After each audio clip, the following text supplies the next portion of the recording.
Data আলু শীতল নতুন রাঁধুনিদের জন্য। এভারগ্রিন 757 চ্যানেলে আপনাদের স্বাগত। আজ ডাটা আলু দিয়ে শীতল রান্না করব। ভিডিওটা সম্পূর্ণটা দেখার জন্য অনুরোধ রইল। Please like, share and subscribe please. এই সুন্দর রেসিপিটা করার জন্য প্রধান উপকরণ নিয়েছি ডাটা, শাকের ডাটাগুলি সরু সরু। ডাটার শাকগুলি আলাদা করে শাক হয়ে গেছে, আর এখন এগুলি দিয়ে আলু দিয়ে শীতল দিয়ে রান্না করব। ধুয়ে নিয়েছি ভালো করে। শীতল নিয়ে আঁশ ফেলে দিয়ে মুড়ুটা ফেলে দিয়েছি, পরিষ্কার করে নিয়েছি। আর ডাটাগুলি ভালো করে ধুয়ে নিচ্ছি। ডাটাতে প্রচুর পরিমাণে বালি আছে, সঙ্গে আলুও ধুয়ে নিচ্ছি। শীতলটা আঁশ ফেলে দিয়ে মুড়ুটা ফেলে দিয়ে পরিষ্কার করে ভালো করে ধুয়ে নিলাম।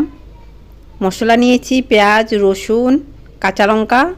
শিলনোড়ায়ও করা যায়, আমি জল অল্প দিয়ে মেশিনে পেস্ট করে নেব।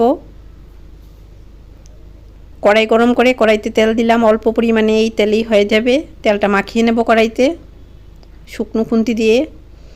খুন্তির মধ্যে জল থাকলে কিন্তু ছিটে এসে গায়ে পড়বে তেল। শুকনো খুন্তি দিয়ে এভাবে তেলটা মাখিয়ে নিলাম কড়াইতে।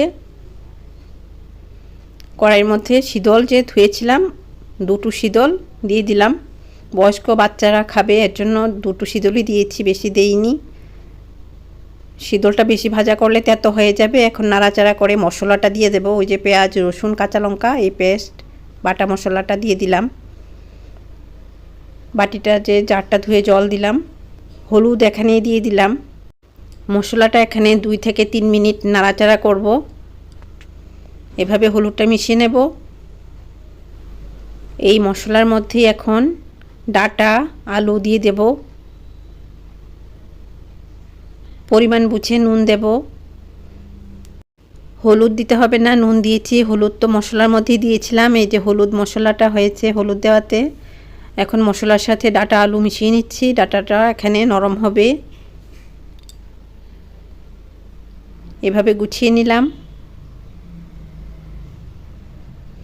ঢাকা দিয়ে দিয়ে করব, তাহলে তাড়াতাড়ি নরম হবে ডাটাগুলি।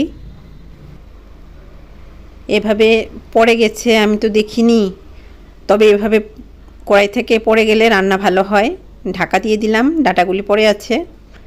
এই ফ্লেমে রান্না হচ্ছে। এখন অনেকটাই নরম হয়ে আসছে ডাটা আলু। ফ্লাস্ক থেকে গরম জল দেব, 1 কাপের মতো গরম জল দিয়ে রান্না করলে রান্না ভালো হয়। চেষ্টা করা ভালো যে গরম জল দিয়ে রান্না করা। ফ্লাস্কে থেকে জল দিয়ে দিলাম। ডাটাগুলি নরম হবে, আলুগুলিও নরম হবে, আর মাখো মাখো থাকবে। দেখে নিচ্ছি আলুটা কীরকম সেদ্ধ হলো। এভাবে গুছিয়ে নিলাম। ভাত দিয়ে বেশ ভালো লাগবে। ভালো লাগলে লাইক করো, মোবাইলে সাবস্ক্রাইব করো, বেল আইকনটা প্রেস করো, তাহলে নতুন রান্নার নোটিফিকেশন সবার আগে আপনার মোবাইলে পৌঁছে যাবে। বিলিতি ধনেপাতা নুন জলে ভিজিয়ে রেখে ভালো করে ধুয়ে কাঁচি দিয়ে কেটে দিয়ে দিচ্ছি। দেশি ধনেপাতা তো এখন পাওয়া যায় না, বিলিতি ধনেপাতা দিয়েও ভালো হয়।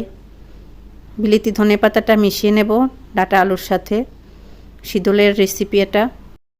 নতুন রাঁধুনিরা এটা রান্না করে খাবে, আমার ইচ্ছে। আপনারা ভালো থাকুন, ধন্যবাদ।